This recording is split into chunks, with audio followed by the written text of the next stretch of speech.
आज रविवार 10 अक्टूबर 2021। आज दो प्रश्न लिए जाएंगे क्योंकि कल से अयोध्या कांड आरंभ हो रहा है और अब 11 अक्टूबर 2021 से अयोध्या कांड रात 8 बजे से आना आरंभ हो जाएगा और फिर शनिवार रविवार को हम प्रश्न उत्तर का ही काल रखा करेंगे। तो आज जो प्रश्न आया है वह बहुत दुखी और कष्ट से पीड़ित व्यक्ति का आया है। इतना अधिक पीड़ित है कि उसे रास्ता दिखाई नहीं दे रहा। प्रश्नकर्ता का यहाँ मैं नाम नहीं लूँगा, किंतु उसका प्रश्न दोहरा देता हूँ। उसका कहना है कि मेरा व्यापार बहुत अच्छा सा चल रहा था, उसके बाद मैंने उसे बढ़ाने के लिए बैंक से कर्ज लिया, मित्रों से लिया और जितनी भी जगह से हो सकता था मैंने काफ़ी कर्ज उठा लिया, जहाँ से बाज़ार से जो भी मिल सकता था।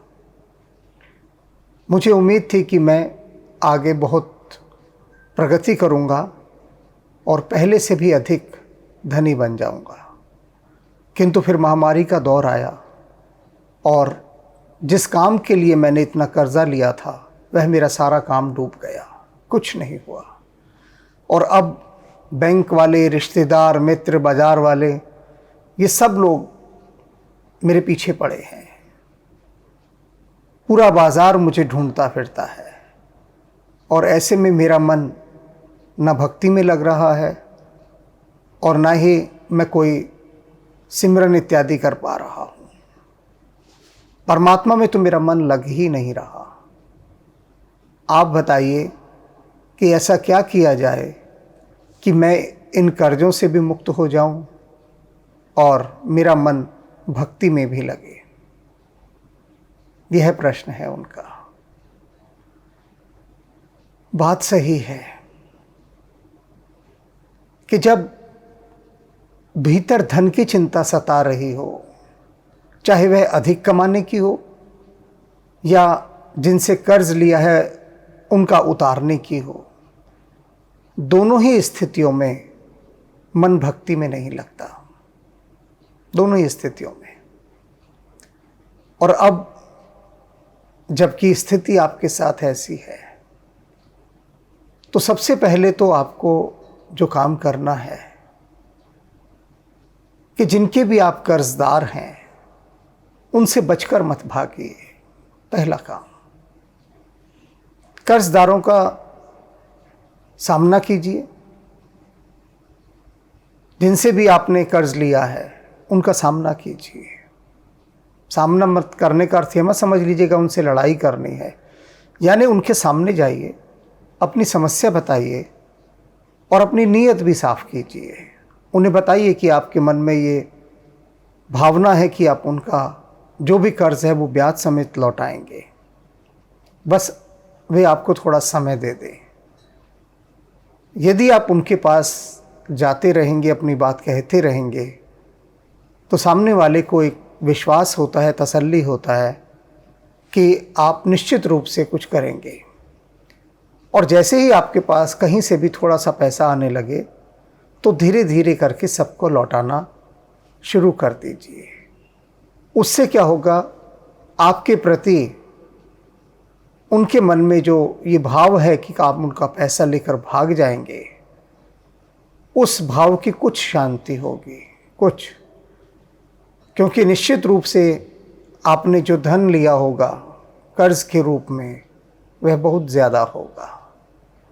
लौटाने के समय आप बूंद बूंद ही लौटा पाएंगे, क्योंकि समय की मार ऐसी पड़ी है बहुत ज़्यादा। मैं अनेक अपने संपर्क में आए लोगों को यह समझाता हूँ कि परमात्मा ने जो आपको दिया है उससे संतुष्ट क्यों नहीं होते। कुछ लोग मेरे संपर्क में ऐसे हैं जिन्हें परमात्मा ने बहुत दिया था, बहुत माने इतना कि 1 रुपये की आवश्यकता है तो परमात्मा ने 100 रुपये दे दिए। कितना ज़्यादा दिया, आप समझ रहे हैं ना। अब उन्होंने क्या सोचा कि 100 रुपये नहीं, 1,00,000 रुपया होना चाहिए हमारे पास। आवश्यकता 1 रुपये की है, वे परमात्मा से 1,00,000 रुपया मांगते हैं और उस 1,00,000 रुपये के लिए वे सब यही करते हैं। कर्ज लिया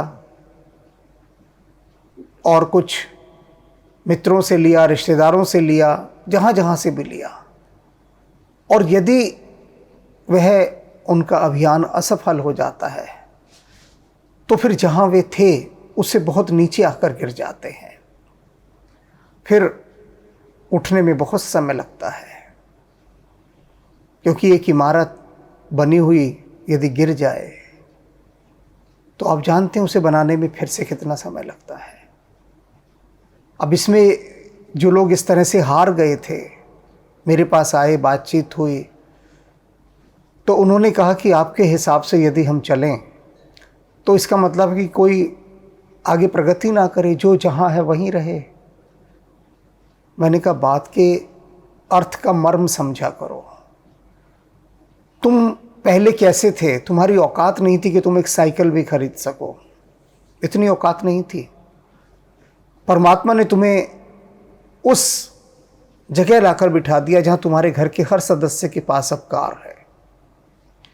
अब तुम चाहते हो कि तुम्हारे पास 1-1 करोड़ की कार हो घर के हर सदस्य के लिए, तो ये तो तुम्हारी हवस हो गई और उसके लिए तुम कर्जे लेते हो कि कार लेनी है 70 लाख की, 80 लाख की, कर्ज लेकर किश्तों में। क्यों? किसके लिए? दिखावे के लिए ही तो। परमात्मा ने तुमको 10 लाख तक की कार आराम से खरीदने की सुविधा दी। तुम सीधे अपने बैंक से पैसे डालकर एक बार की पेमेंट में ही खरीद सकते हो, लेकिन तुम कहते हो नहीं, हमें तो 1 करोड़ की कार लेनी है, और तुम ले लेते हो। किसके लिए लेते हो? अपने अहंकार का प्रदर्शन करने के लिए। इसीलिए जो तुम अपने व्यापार को और बढ़ाना चाहते हो और ज़्यादा, किसके लिए? कि ये सारा समाज, ये सारी दुनिया आपको अमीर समझकर और सलाम बजाए, और कोई उद्देश्य नहीं है सिवाय अपना रोब दुनिया पर कायम करने के लिए अमीरी की ओर आदमी बढ़ना चाहता है। मूल उद्देश्य यही होता है।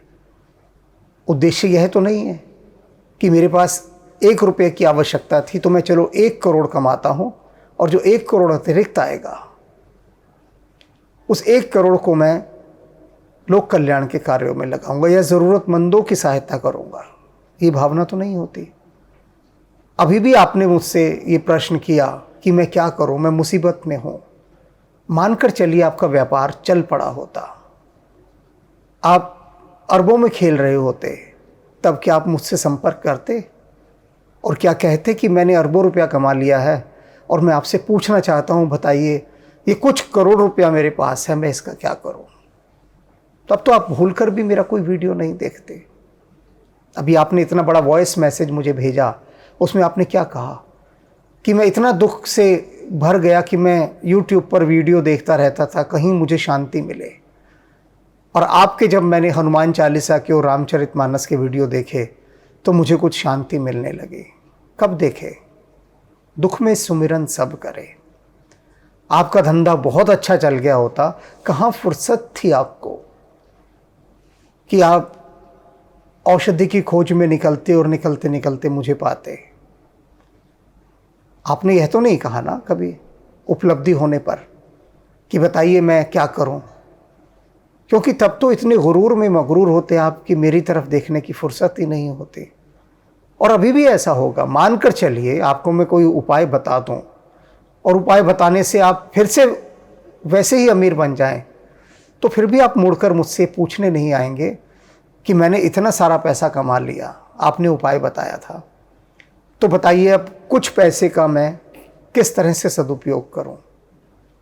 मैं ये बात यूं ही नहीं कह रहा, अनुभव से कह रहा हूं जीवन के। मेरा जो मार्ग है वह मार्ग दिखाने का ही मार्ग है। अनेक लोगों को मार्ग दिखाया जो उन्नति के शिखर पर पहुंच गए, अब उनको मुड़ के देखने की फुर्सत ही नहीं है, क्योंकि माया ने घेर लिया इतना अधिक। बहुत अधिक। अब आप ही का दूसरा प्रश्न, आपने कहा कि हर समय बस यही रहता है कि लोग मेरे से पैसा मांगने आएंगे, तो इसलिए भक्ति में मन नहीं लगता, पूजा पाठ सब छूट गया है। एक प्रश्न का उत्तर दीजिए कि आपकी ये हालत 2 साल से चल रही है, क्या 2 साल से आपने भोजन नहीं किया, चाय नहीं पी, शराब नहीं पी, सिगरेट नहीं पी? क्योंकि इतने दुख के मारे हैं तो निश्चित रूप से सिगरेट शराब ने तो अपनी ओर खींच ही लिया होगा। सिगरेट और शराब तो बाहें फैलाए एक प्रेमिका की तरह प्रतीक्षा करते कि आओ आओ दुखों के मारो, आओ मेरी आगोश में आ जाओ। भक्ति आपको सुहा नहीं रही, भोजन सुहा रहा है, चाय सुहा रही है। मैं सिगरेट शराब की बात नहीं करता, हो सकता है कि आप बिल्कुल ही ना पीते हो सकता है, लेकिन चाय, अखबार, न्यूज़ चैनल, भोजन, ये सब तो कर ही रहे हो ना। वह नहीं छूटा, भक्ति छूट गई। शरीर का भोजन आपने नहीं छोड़ा, शरीर को भोजन देते रहे, लेकिन वो जो दुर्बल हो गया था मन, कमज़ोर हो गया था, दुख से घिर गया था मन, उस मन को भोजन देने के लिए, शक्ति देने के लिए आपने उसको राम के चरणों में तो नहीं लगाया, वहाँ से हटा लिया। तो फिर दुख कौन पाएगा, मुझे बताइए। जो दुखों की परम औषधि थी राम, उन राम के चरणों से ही आप विमुख हो गए और कहते मन राम में नहीं लगता। यह बिल्कुल वैसा ही है कि कोई रोगी कहे कि मेरा मन औषधि को देखने का भी नहीं करता, और आप कहते हैं मैं औषधि पी जाऊं। राम है औषधि, परम औषधि, परम औषध। राम से कहो तुम्हें बाण मार दे, राम बाण औषधि। और यह तभी हो सकता है जब राम के चरणों में तुम पड़े रहोगे। जो तुम कह रहे हो कि आपकी रामचरितमानस की व्याख्या सुन रहा हूं, बाहर बाहर से सुन रहे होगे, जुड़कर सुनो। जुड़कर सुनना क्या होता है? अभ्यास करो, बैठ जाओ और प्रयास करो कि अपने को सारी बाहर की चिंताओं से हटाकर एकाग्रचित्त हो जाओ। किसी से संपर्क ना करो उस समय में जब ये सुन रहे हो व्याख्यान। सिर्फ तुम हो और राम का ये अमृत सरोवर तुम्हारे सामने हो। उस व्याख्या को अपने भीतर उतरने दो। अपने मन को कहो कि ले तेरे लिए भोजन आ रहा है, अमृत आ रहा है। तो राम में जी लगाओ, राम बेड़ा पार अवश्य लगाएंगे। और इसके संबंध में और छोटे मोटे मार्गदर्शन हैं, वे मैं तुम्हें अलग से व्हाट्सएप पर संदेश देकर भेज दूंगा। निश्चिंत रहें, आप पार निकल जाएंगे। भावना शुद्ध होनी चाहिए, नीयत साफ होनी चाहिए। संकट मोचन हनुमान जी बेड़ा पार लगा देते हैं। एक और सबसे महत्वपूर्ण बात कि कर्ज लिया ही क्यों जाता है और क्यों लेना चाहिए। यदि आप कर्ज अपनी वासनाओं को, अपनी हवस को, अपनी अतृप्त अनावश्यक इच्छाओं को पूरा करने के लिए ले रहे हैं, तो वह कर्ज आपके लिए बोझ और पाप बन जाएगा। जैसे मैंने भी बताया ना, मानकर चलिए आपको घर लेना है। अब घर है, मानकर चलिए आपका 50 लाख का जो आपको लेना है, आपके पास है 40 लाख, तो 10 लाख का कर्ज लिया जा सकता है। बच्चे को पढ़ाई करानी है, पैसा नहीं है, फीस के लिए पैसा चाहिए लाखों रुपया, उस लाखों रुपयों का कर्ज लिया जा सकता है। इस तरह से जो अनिवार्य आवश्यकताएं होती हैं और उनके लिए कर्ज कम ही लिया जाता है, उतना भर लिया जाता है जितना हम चुका सकते हैं। और कर्ज लेते समय इस बात का पूरा ध्यान रखना चाहिए कि यदि कोई स्थिति ऐसी आ गई कि आप कर्ज चुकाने की स्थिति में नहीं हैं, तो तब क्या उसको चुकाने के लिए आपके पास पर्याप्त बल है या आप कर सकते हैं, तब तो आप उस कर्जे से पार निकल जाएंगे। लेकिन यदि अपने सामर्थ्य से बहुत अधिक कर्ज लेंगे तो फिर कर्ज लेते ही पहले दिन ही दिल में धुक धुक शुरू हो जाएगी कि कहीं यह डूब ना जाए, कहीं यह डूब ना जाए। अभी मैंने एक उदाहरण और दिया था आपको कि आपको परमात्मा बहुत मज़े से सुविधा दे रहा है कि आप 10 लाख की कार ले सकते हैं, लेकिन आप 1 करोड़ की लेने के लिए फिर 90 लाख का कर्ज लेंगे, किश्तें बंधेंगी और किसी कारण से ना चुका पाए तो सब डूब जाएगा। तो कर्ज का आज एक मूल मंत्र मैं बता रहा हूँ। अनावश्यक आवश्यकताओं की पूर्ति के लिए, अपनी वासनाओं और हवस के लिए कर्ज कभी मत लीजिए। कर्ज लीजिए सिर्फ उन्हीं चीज़ों के लिए जो जीवन की अनिवार्य आवश्यकताओं के साथ जुड़ी हैं और आपको कम से कम कर्ज लेना पड़ रहा है जिनके लिए। बस ये मूल मंत्र यदि आपने बांध लिया तो फिर जीवन में जो कर्ज है वो आपके लिए बोझ नहीं बनेगा, कभी बोझ नहीं बनेगा, ना मन के लिए ना तन के लिए, किसी के लिए भी। और यहाँ एक बात और, जिन्होंने प्रश्न किया है अभी मुझसे, उनका यह कहना है कि मैंने अपने परिवार को शाही ज़िंदगी देने के लिए ये कर्ज लिया कि मैं और अमीर हो जाऊंगा तो मेरा परिवार शाही ज़िंदगी जिएगा। अब मेरे परिवार के वे सभी सदस्य मुझसे कहते हैं कि हमने आपसे कहा था क्या कि आप हमें शाही ज़िंदगी जीने के लिए कर्ज़े लीजिए? हमने तो नहीं कहा था आपसे, आप अपनी खुशी से कर रहे थे। तो अब इन सज्जन का कहना है कि मेरा मन यह सुन के और भी दुखी हो गया। बिल्कुल वही स्थिति मेरी हो गई जो बाल्या भील की थी, कि जिसको नारद ने भेजा था कि जा अपने परिवार से पूछ के आ कि क्या इस पाप में वो तेरे भागीदार होंगे। तो परिवार के हर सदस्य ने मना कर दिया था, हम क्यों भागीदार होंगे, हम नहीं होंगे, तेरा पाप है, तू कमा।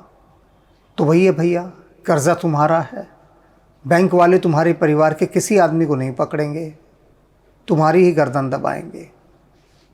सारे रिश्तेदार, मित्र इत्यादि जिन सबसे तुमने कर्ज लिया, यह सोचकर कर्ज लिया कि मेरा परिवार शाही ज़िंदगी जिएगा। अब इसके मूल में भी देख लीजिए क्या था कर्ज लेने के, कि परिवार मेरा अहंकारपूर्ण शाही ज़िंदगी बसर करे। तो भावना शुद्ध नहीं रही ना, अभी भी कुछ नहीं बिगड़ा। अब अपनी सारी भावनाओं को शुद्ध कीजिए और मन में संकल्प कीजिए कि मेरा एक ही ध्येय है, सबके कर्जे उतारना। बात बन जाएगी।